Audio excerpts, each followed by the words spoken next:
হায়দ্রাবাদের কাছে হেরে প্লে অফসের আশা কার্যত শেষ করে ফেলল চেন্নাই। অন্যদিকে চেন্নাইকে হারিয়ে আইপিএল 2026-এর প্লে অফসের জায়গা প্রায় পাকা করে ফেলল হায়দ্রাবাদ এবং গুজরাট টাইটেন্স।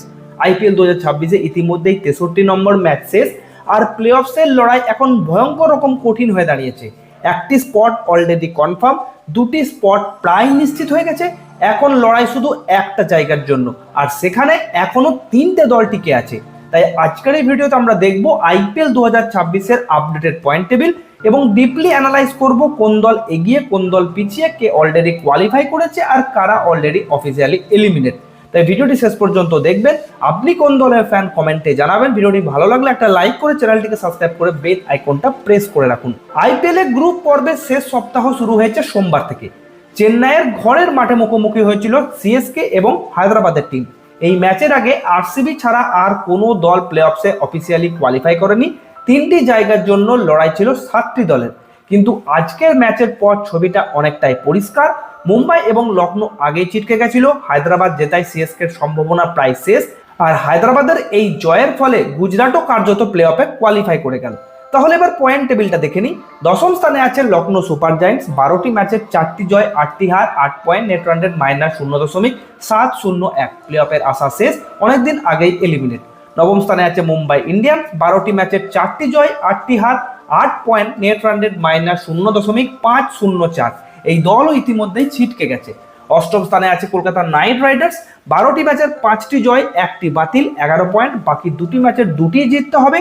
তারপরও অন্য দলের ফলাফল ও নেট রান রেটের উপর নির্ভর থাকতে হবে। সপ্তম স্থানে আছে দিল্লি ক্যাপিটালস, 13 ম্যাচের 6টি জয়, 7টি হার, 12 পয়েন্ট, নেট রান রেট -0.823। গাণিতিকভাবে এখনো টিকে আছে, তবে বাস্তবে সুযোগ নেই বললেই চলে। ষষ্ঠ স্থানে আছে চেন্নাই সুপার কিংস, 13টি ম্যাচের 6টি জয়, 7টি হার, 12 point, net run rate -0.016। Play অফসের আশা প্রায় শেষ ম্যাচ জিতলে সর্বোচ্চ 14 পয়েন্ট হবে। পাশাপাশি কেকেআর ও পাঞ্জাবকে হারতে হবে, তবে যদি সিএসকে কোয়ালিফাই করে। পঞ্চম স্থানে আছে রাজস্থান রয়্যালস, 12টি ম্যাচের 6টি জয়, 12 পয়েন্ট, নেট রান রেট +0.300। রাজস্থানের কাছে এখন ভালো সুযোগ রয়েছে, বাকি 2টি ম্যাচের 2টি জিতলে প্লে অফে নিশ্চিত হয়ে যাবে। চতুর্থ স্থানে আছে পাঞ্জাব কিংস, 13টি ম্যাচের 6টি জয়, 13 পয়েন্ট, নেট রান রেট +0.227। শেষ ম্যাচ জিতলে 15 পয়েন্ট হবে, তারপরও অন্য দলের ফলাফলের উপর নির্ভর থাকতে হবে। তৃতীয় স্থানে আছে হায়দ্রাবাদ, 13টি ম্যাচের 8টি জয়, 16 point, net run rate +0.350। Play of প্রায় নিশ্চিত, আর একটি জিতলে টপ 2 নিশ্চিত হতে পারে। দ্বিতীয় স্থানে আছে গুজরাট টাইটেন্স, 13টি ম্যাচের 8টি জয়, 16 পয়েন্ট, নেট রান রেট +0.321। কার্যত প্লে অফ নিশ্চিত করে ফেলেছে, আর একটি জয় পেলে এই টিমও টপ 2 পজিশন কনফার্ম করতে পারে।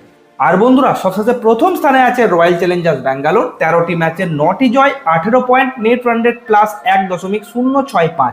দুর্দান্ত ফর্মে থাকা আরসিবি প্রথম দল হিসাবে অফিসিয়ালি প্লে অফে কোয়ালিফাই করে গেছে। তাহলে আরসিবি অলরেডি কোয়ালিফাইড, হায়দ্রাবাদ ও জিটি প্রায় নিশ্চিত, রাজস্থান অনেকটা এগিয়ে, সব থেকে বেশি চাপে এখন পাঞ্জাব ও KKR, Mumbai, Lucknow, Delhi already out. তো এই ছিল আইপিএল 2026-এর আপডেটেড পয়েন্ট টেবিল। আপনার মতে কোন 4টি দল প্লে অফে যাবে কমেন্টে জানান। ভিডিওটি ভালো লাগলে লাইক করুন, চ্যানেলটিকে সাবস্ক্রাইব করতে ভুলবেন না। ধন্যবাদ।